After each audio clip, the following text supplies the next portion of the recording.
today already have actually given a talk at the San Francisco Dharma Collective from 1:30 to 3, and I've been speaking about two particular parts of the Noble Eightfold Path, and this evening I just want to speak generally about the Noble Eightfold Path, as a foundation for us, which is always, you know, a very good marching orders for us. But in these times, of so much uncertainty and yeah, kind of difficulties really, where there's our lives are pretty much limited in ways, we hadn't imagined that would ever happen even just a year ago. And so how it is at this time where we are waking up to the fact that practice is not anymore like something we can do if we feel like it, like you're going, going to the yoga studio and then doing a little bit meditation as well because it's just like, a nice thing to do and makes us feel better. But like really seeing in this time, how the ignorance which we are bringing to our situation, on this planet has just, ever more devastating repercussions. And we have really, it's our minds are reflected back to us by what's happening on the planet right now. And not only are we capable enough blowing ourselves up, with atomic power several times over, but also now we are also going towards, destruction of life as we know it on this planet by, raising the temperature, and are not able, as a species to come to any kind of agreements which people are willing and able to keep, because there's so many complexities on this planet in terms of, which are the countries who have produced this, and which are the countries which have actually the biggest repercussions.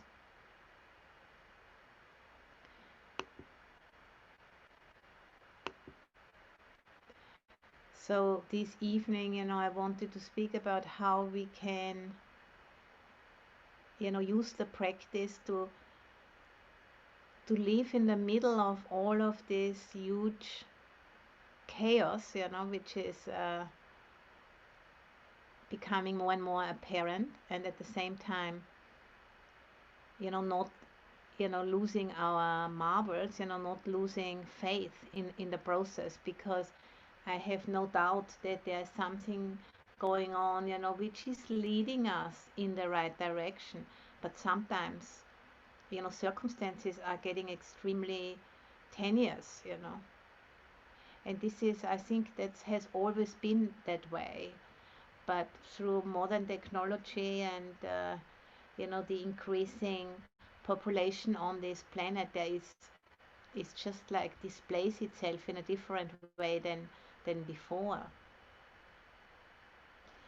And for me, it becomes obvious. Practice isn't something we can do if we feel like it, but it becomes more and more like the most important thing, really, the only thing really which makes sense anymore now. And we have been living, I feel like, in a like a parent-child relationship, towards the planet, towards the universe, in a way, like, us wanting this and wanting that, and not taking responsibility really for our ways of behaving ourselves and relating, And then, when chaos breaks loose, then somehow, that inner child wakes up, and there's even more like looking for some kind of somebody who tells us, what to do. or somebody who is gonna clean up the mess. Some politicians or God, or I don't know, anybody. And I think this situation makes it very clear for me that we have to really grow up and grow out of that way of imagining ourselves in the world, that paradigm of you know being okay to be like in a childlike state and not taking responsibility for our part. And I mean, every person, every single person. It's not, that there's a few people who can just like take on that maturing and then lead everybody else out of the chaos. But I think everybody has to do what they can, to speed up that maturing process. And I think practice is the way to do it. To voluntarily uh, make decisions about how we organize our lives, and trying to really do what we can to pay attention to what's happening and allow ourselves to be changed by that, by just facing towards the difficulties, facing towards the chaos, and building our lives around that. Most important thing is to develop that resiliency and to support ourselves so we can really be with what's happening and not distracting ourselves. And we need to take breaks, we need to look after ourselves, that's clear. But to know what is our responsibility, as we are waking up more and more to the fact that the way how we live is not insignificant. It can take a whole planet in a complete different direction, because we are just in the midst of that. And so waking up from that child position and coming out of that paradigm, which was appropriate, to our evolutionary kind of position. But now, we have actually created the circumstances which force us to wake up and to grow up. And I think, there's a much greater intelligence operating behind all of this. So I don't think anything is going wrong. But I do think, we really need to be careful. And, we really need to do what we can to hone, our equipment, which we have gotten as a human being. We have this body, this mind, heart, which has these qualities, which we can train through practice. And the Buddha's teaching is one way, how that can be done. And it's, I think, a particularly practical teaching, which has very clear instructions, in particular, the meditation instructions, how we can actually tune the natural equipment which we have with the body and mind and the heart, to really tune those qualities and increase their power and increase their precision through meditation in particular. That's what we call the 7 factors of awakening, for example. They are like 7 qualities of the mind which are innate to anybody's mind, and we can choose, to cultivate those to their full potential. And the full potential is nothing less than enlightenment. And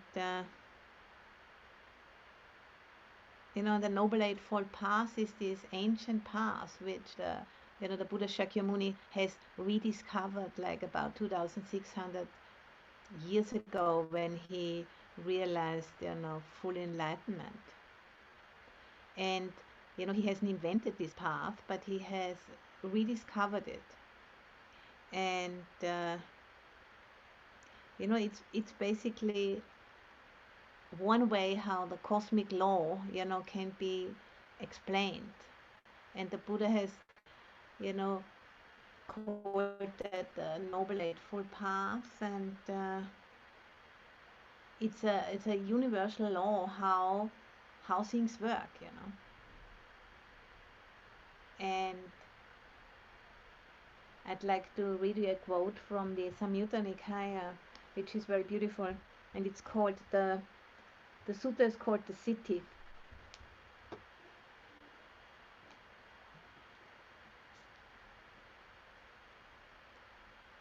And here the Buddha says, suppose, monks, a man or a woman wandering through a forest would see an ancient path, an ancient road traveled upon by people in the past. He would follow it and would see an ancient city, an ancient capital that had been inhabited by people in the past, with parks, groves, ponds and ramparts, a delightful place. Then the man would inform the king or royal minister, Sire, know that while wandering through the forest I saw an ancient path, an ancient road traveled upon by people in the past. I followed it and saw an ancient city, an ancient capital that had been inhabited by people in the past, with parks, groves, ponds and ramparts, a delightful place. Renovated city, sire. Then the king or the royal minister would renovate the city, and sometime later that city would become successful and prosperous, well populated, filled with people, attain to growth and expansion. So do monastics. I saw the ancient path, the ancient road traveled by the perfectly enlightened ones of the past. And what is that ancient path, that ancient road? It is just this Noble Eightfold Path, that is right view, right intention, right speech, right action, right livelihood, right effort, right mindfulness, right concentration. I followed that path, and by doing so, I have directly known aging and death, its origin, its cessation, and the way leading to its cessation. And then, he also, it goes on, and I have directly known birth and directly known clinging, craving, and so on. He goes through the whole Paticca Samuppada to the. So that's just a little part of that sutta, but I think it's a very beautiful simile, speaking of this ancient city. This ancient road, which has been traveled by so many before us. And we have the good fortune, to have that knowledge. And we can, put that knowledge into practice, and then through that, living in that way and doing the best we can ripen this capacity of our mind.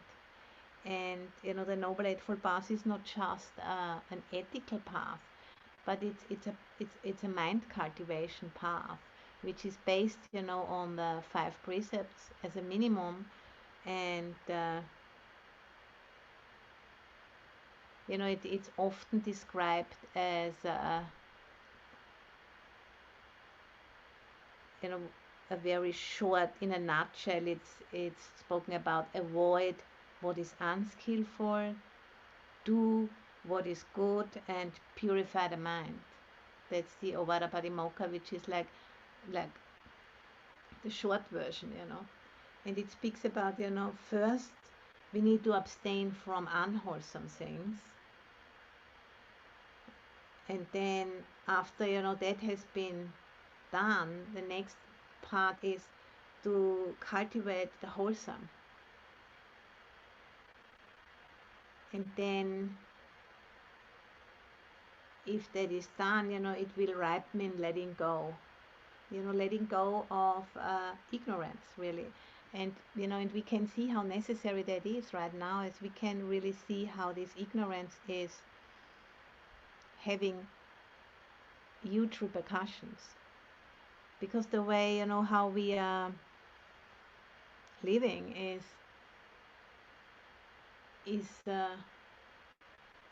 really like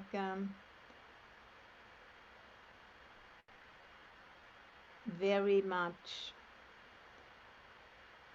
unawares, what repercussions our way of living has. And and then waking up to it and being kind of in complete chaos, not really knowing how to respond, because it's such a complex society, it's such a complex situation. And then we really need to recognize that this has obviously a lot to do with our minds. That what we are creating is just like the mirror image of how our minds are.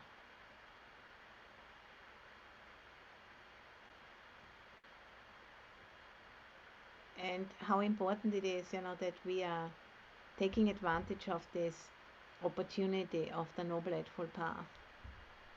And then, it's not that then everything will be magically solved, of course not, but at least, it gives us a foundation from which we can open ourselves to this human enterprise, which we are all part of. And, to do our part, basically, to do what we can. And, to open ourselves to what is happening, and to through that opening, and by standing on this foundation of the Noble Eightfold Path, we have the support, to open and to respond, rather than just trying to shut ourselves off from this uncertainty. How is it going to work out?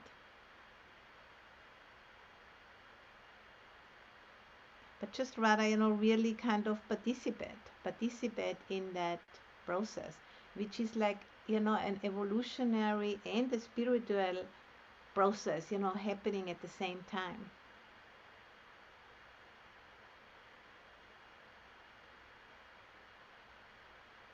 And I think, the spiritual path is really the most worthwhile thing what we can do with our lives. Not only for ourselves, but also, what we can give to others through learning, to develop the capacity to be with discomfort, discomfort in the body, discomfort in the mind, discomfort in the heart. The discomfort which comes when the going gets tough.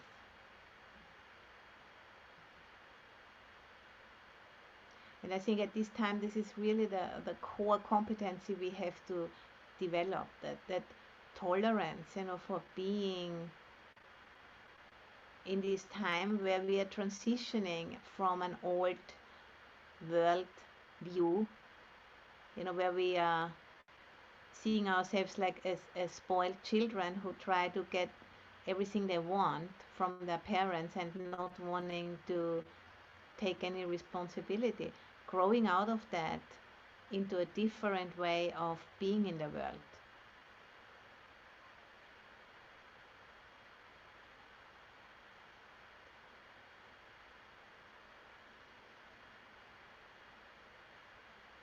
And and they cannot be learned other than through experience. We can't like learn that, just like theoretically from the books or so. But it really has to come from,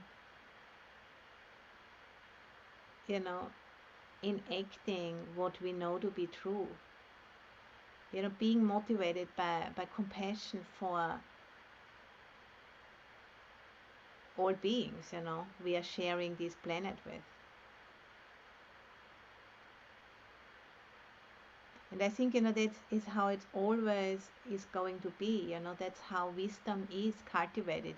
Wisdom in the sense of us, growing up, maturing in a spiritual level, but also in an evolutionary way, where we are seeing very clearly that if we are just, looking out for ourselves, it just doesn't work because of the complete and utter interconnectedness of everything. And there's this very beautiful quote by Thich Nhat Hanh. He says, we are here to awaken from the illusion of our separateness. That's why we are here on this planet.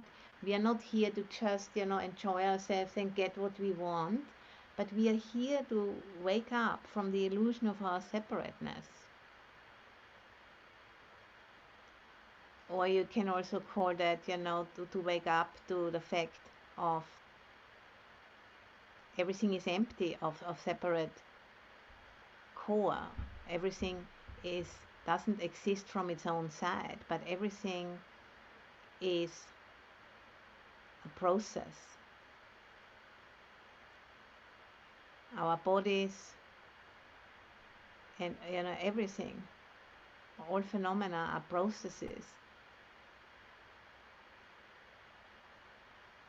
And and through cultivating our minds, we are able to, we can, when I'm saying this or when I'm reading this, we can theoretically understand it, but obviously, we haven't really fully understood it, because otherwise we would live differently. And so that's, that's really what this situation now is really calling us to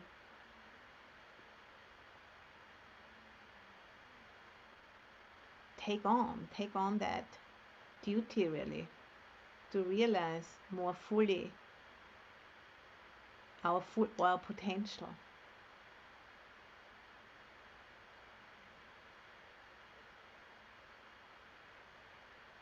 And I think, really compassion and the Brahma Viharas are the only way, I feel, how we can master the courage to actually enter more fully into the arena of life.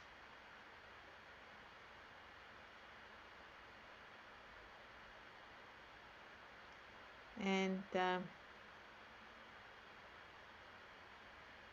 because this Noble Eightfold Path is a path of healing, healing the heart, healing the mind, and through that the body, and and the ways how we are living in community, and healing, that split in the mind, that dualism, which is always about wanting more pleasant and wanting less unpleasant, judging every experience from that viewpoint. Because the Noble Eightfold Path is certainly not about satisfying the ego, it's not satisfying those wishes, but it's kind of freeing us from ignorance. And and the most encompassing way of how to express that, what ignorance is the illusion of separateness.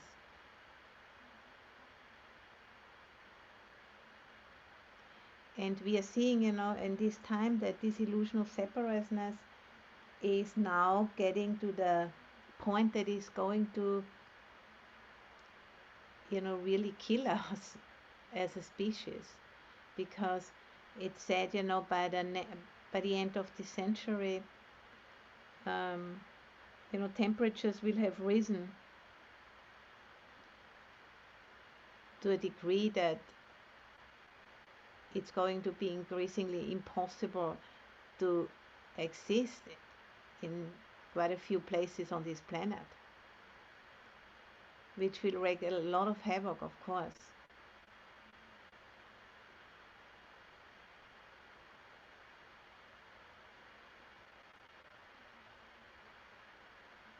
And if you look back in history, I mean, these situations have happened again and again.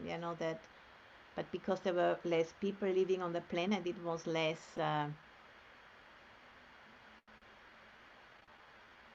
Involved less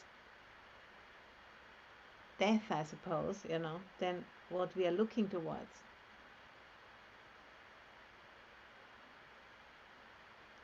So it's a really serious journey we are on.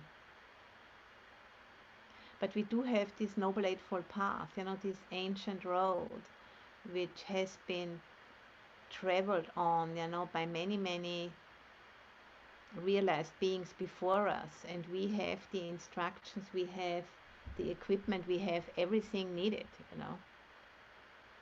And when the going gets tough, that's the only thing which makes sense. And it isn't about, surviving, to not dying or something, because we need to die anyway.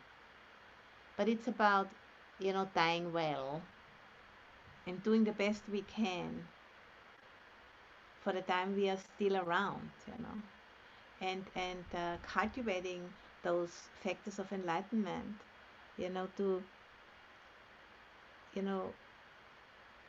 cultivating fearlessness, so we can really leap into the unknown, because we don't know what's going to happen.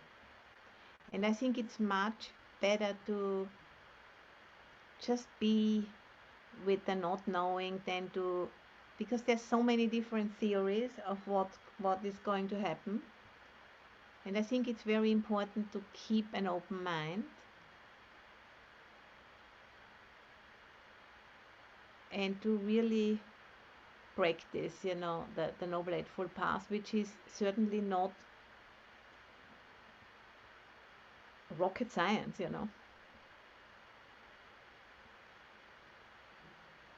And even, it's leading us towards greater and greater capacity to embrace the mystery of being part of this journey, as human being on the planet. But the details of the path are very clear, and they are not arbitrary. So it's really important, to keep the open mind, keep a wide view, and at the same time focusing on the details of the path, which are based on the 5 precepts, for example. It's a very clear detail. And there's a beautiful poem in the Bhikkhuni Arahant book about the path, and it's Bhikkhuni Bhadra. Her name means lucky. And she said, "You always considered yourself lucky because things seemed to work out the way you wanted. Now luck has a different meaning. Lucky to be walking a path that finds peace in the arising and passing away of each present moment, regardless of how things work out or don't." And and this is where I really take great solace in, that regardless of how things work out or not, we do have this Noble Eightfold Path, and it's not dependent, on if we get what we want, and if we can, prevent this or that. But it's more about, doing the best we can, and then we have to let go. And from that cultivation, we really, we do become more and more resilient to know when there is something we can do and to do it. It's certainly not about, turning away and just like sitting on the cushion and not acting. It is, but it's bringing us a balance within that.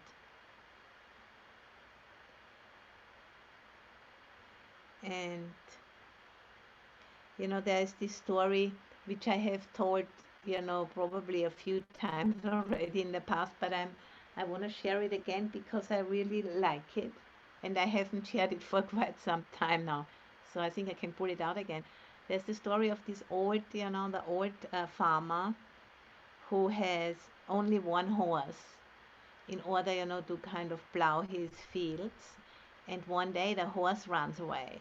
And then everybody in the village say, oh, the poor farmer, the horse has run away, and now he doesn't have help, for plowing his field. This is all really terrible. And the farmer is a wise man, and he says, who knows? Let's see. And then, 2 days later, the horse comes back, and it brings with it, it brings two more horses. So suddenly he has three horses. Hey, wonderful. Everybody says, wow, he's so lucky. Now he has three horses. Isn't that great? And he says, who knows? Let's see. And then his son, is helping to train those two new horses who came along. And he gets, he gets thrown off the horse and breaks his leg. And then everybody says again, oh, the poor farmer, his son broke his leg and now he can't help his father to plow the fields, and isn't that all terrible? And the man says, who knows? Let's see. So I think you get the gist of the story, and then, people are coming from the capital and they want to recruit soldiers for the war. So they're gonna come and recruit all of the young able-bodied men, but the son doesn't have to go because he has a broken leg, And then everybody says again, "Oh, isn't he lucky? His son doesn't have to go because he has a broken leg," and on and on and on like this. And this is life, I think. It's a very good story. And of course, it's not funny what's happening on the planet right now. It's absolutely not funny. But I think you know what I mean.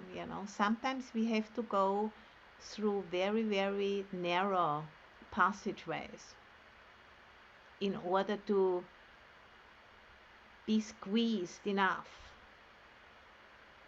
so that we mature.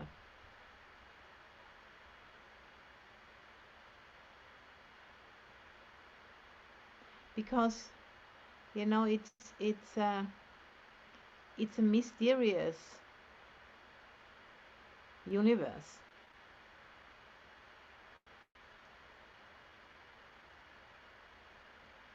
And we do have modern science, and science has been able to present certain ways of thinking about what's happening out there or in there, but really we don't know.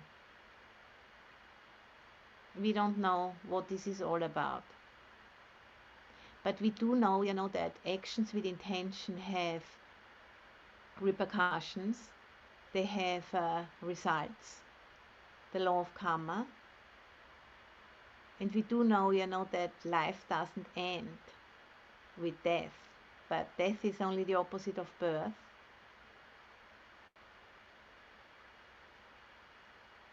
And I think, that's really when the going gets tough and when things don't make much sense and there's a lot of chaos, then it's really good to remember that.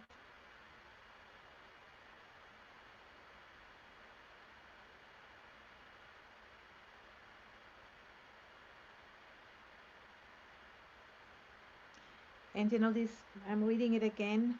Where did I put the book here? This poem by Barbara.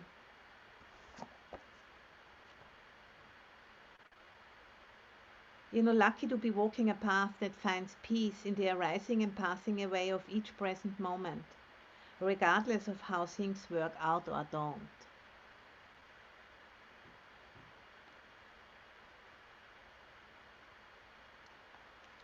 Because, this Noble Eightfold Path is really, chipping away at the ego, chipping away at our, preferences, and, maturing more and more as beings, so that we, letting go of that need of judging things as good and bad, in terms of, if it's like, supporting our agenda or not.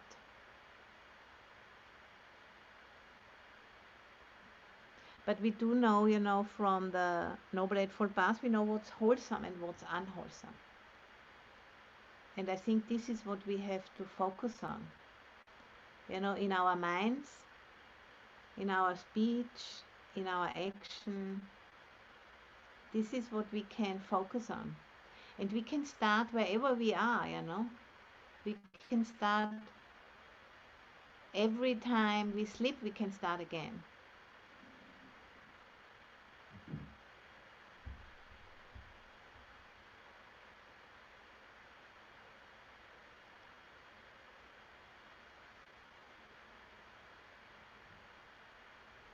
And we do have this very ancient path which has been walked by many, many before us.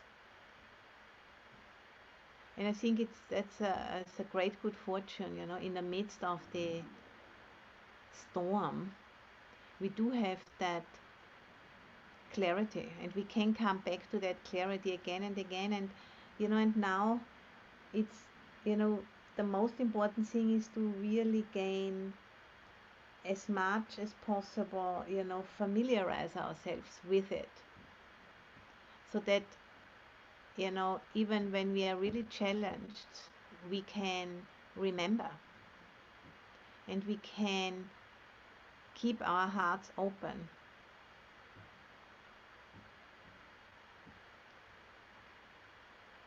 And, and do what we can.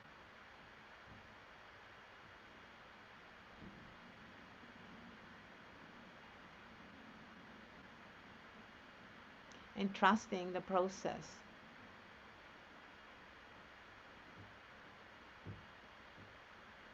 But not, like as a child, trusting the process, thinking, oh, mommy and papi, will take care of me, but trusting the process in the sense of,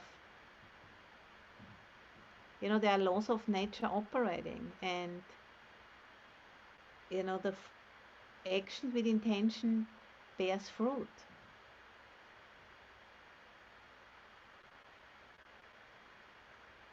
We can trust that.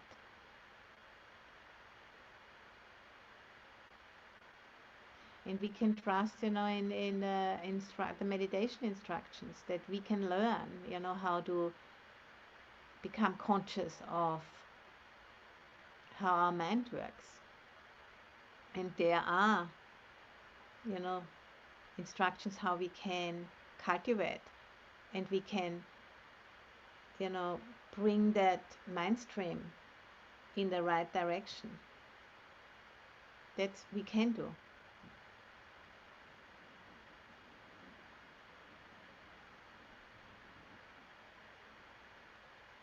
So I think, that's what I wanted to share with you. And reading that quote of Thich Nhat Hanh one more time, we are here to awaken from the illusion of our separateness. That's what we have come, to this planet for.